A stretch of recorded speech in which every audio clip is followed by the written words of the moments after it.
Okay, another part of the email that is specific to our classroom that I will put into the post is my students, when we were in the classroom, we were using something called Epic Books, and it's from getepic.com. And this was a website where students have access to thousands of books for K to 5, and it's a really, really rich literacy site. My students in my class, we've been using this for them since January, really, when I introduced laptops to the students.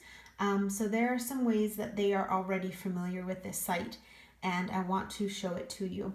So when you get there, Epic Books, because of the COVID pandemic, they have launched it free, even for devices, for iPads and phones, from now until the end of June. And this is huge because usually it's just free for educators, and I can set up my class, but now it is free for you guys at home.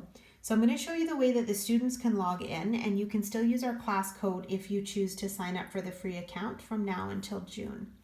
You're going to go to getepic.com. Once you get, here I'll take out the educators part. So from here, that will take you here. Then you can go to the login. And from there you have two choices. You can log in as a parent or you can log in as a student and educator. You should be able to log in as a student and educator because I do have my class code. So if I click there, it brings you here, and then it says enter class code. You're going to want to enter LGH5728. And that we would do for the kids if they were in the classroom already. And then if I click go, from here you're going to see that every student in my classroom has their own personal little account here. And so you need to find your own child and then click on it. And the kids are pretty good. They'll need a little refresher, but this should be familiar to them. Those students that are new to my room since January, they've used it a few times. But the rest of my kiddos, they should be able to navigate a little bit. So hopefully they can show you a few things too, and they'll probably enjoy that. So I'm going to, on Monday it was going to be Sawyer's Leader Day because we were celebrating his birthday. So I'm hoping to use his as an example. You keep scrolling down until you find Sawyer. Now I teach 2 Sawyers.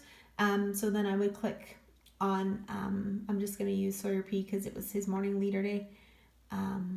And then when you get here, I always told the kids that we would never click on any of these things here. So never Elmo's emojis. You are more than welcome to check them out though.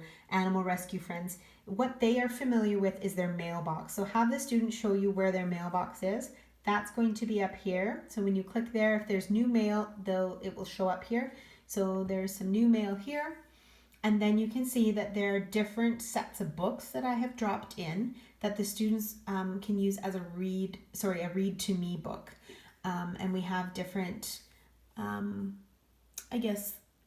different themes going on, right? We have polar animals, snowmen, bears in hibernation, February, and then writing simple words. And so we were using this in the classroom for a variety of things. I got them listening to the story.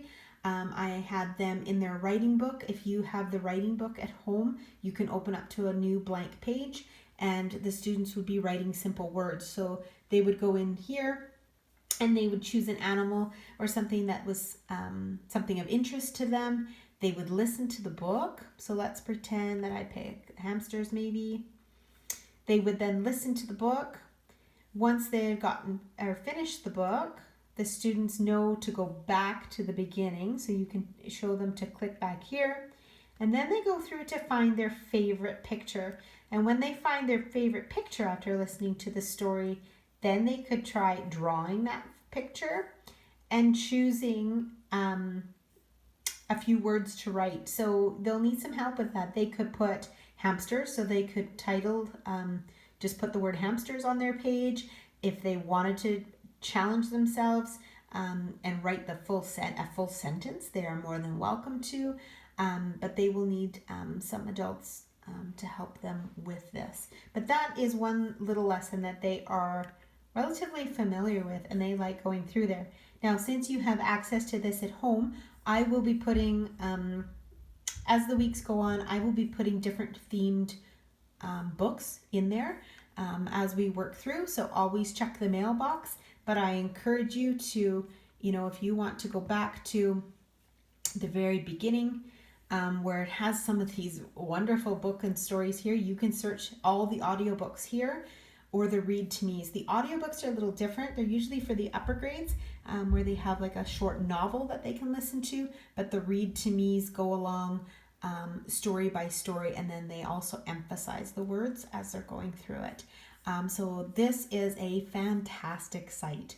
It really is wonderful, and there are lots of books in here that the students can listen to. So that is Epic Books. I also have the information in the email as well.